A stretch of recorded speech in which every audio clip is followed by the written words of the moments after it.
Hey, I'm Adam with Adam's Welding.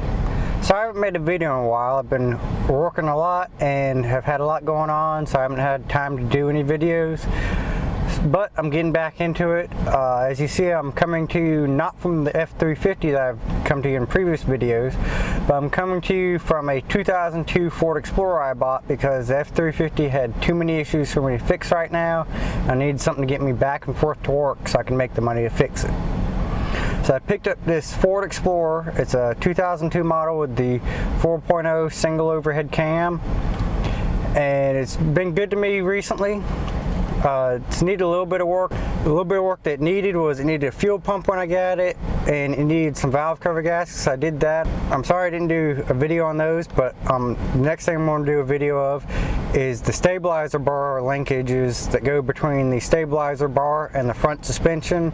Those are bad, need to be replaced. So I'll do a video on that later in the week. And my next couple projects for it will be a push bar for the front and a roof rack for the top of it. So next time I'll be coming to you, I'll be showing you how to do those stabilizer linkages, and I hope I'll be able to do those push bar and the roof rack soon so I can get a video to y'all on that.